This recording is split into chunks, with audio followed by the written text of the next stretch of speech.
chugged cheerfully through the Sodor countryside.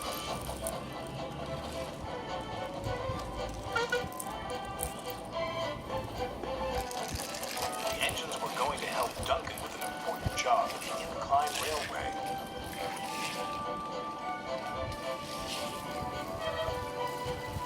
The engines enjoy working at the Incline Railway.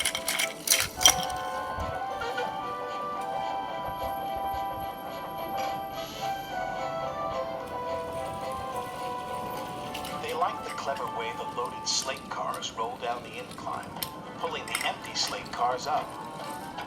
But they are always careful. Duncan doesn't like working at the Incline Railway. He is always impatient to get back to the junction. This makes him careless and gets him into lots of trouble.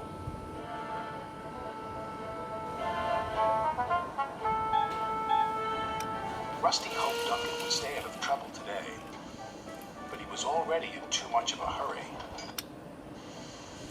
"I'm a plain-speaking engine," gruffed Duncan, "so collect your slate cars and be quick about it." Off he steamed. Bossy boots chuffed Rheneas. Pushy puffer huffed Skarloey. They didn't like Duncan telling them what to do. "He just wants to get back to the bustle of the junction," Rusty said.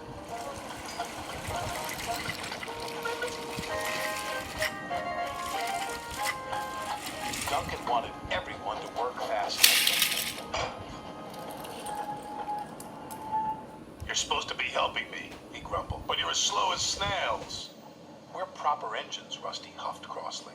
"We follow the rules. We can't send up more than 4 slate cars at a time," chucked Rheneas. "Then work faster," said Duncan impatiently. Later that day, Duncan was working the incline. "I'll show you how fast a really useful engine can work," Duncan called as he hastily biffed one slate car into another. And then another. Soon, Duncan had his 4 slate cars. "Nothing to it," he boasted to Rusty. "Those slate cars will pay you back," warned Rusty. "Slate cars don't like to be biffed." "I can handle slate cars," he cried. The 3 little engines Duncan was not going to listen. They carefully shuffled away from the incline with their slate cars full of slate.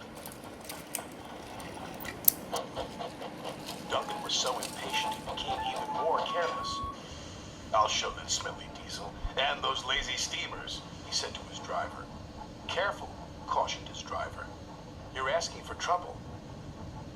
And he got it. Duncan didn't notice his chain was tangled in the coupling of the slate car in front of him. Suddenly he was being pulled up the track by the empty slate cars. "Bouncing bogies," he cried. "It's got me." Duncan's driver jumped clear. Rusty returned to see Duncan being pulled up the incline. "I tried to warn him," said Rusty. "He never listens," the little diesel's driver said.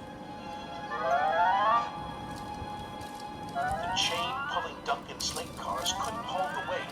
It suddenly snapped. Duncan plummeted down the incline. "Help!" he yelled.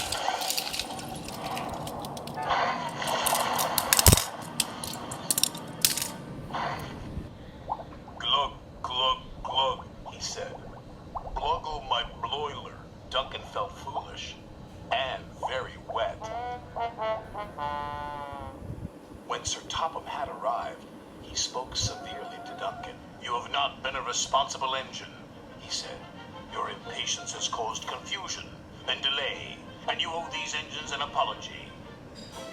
"Sorry," Duncan said to Rusty, Rheneas, and Skarloey. "Once you have been repaired," Sir Topham had said, "you will work the incline until you learn to be patient and careful." "Yes, sir," said Duncan.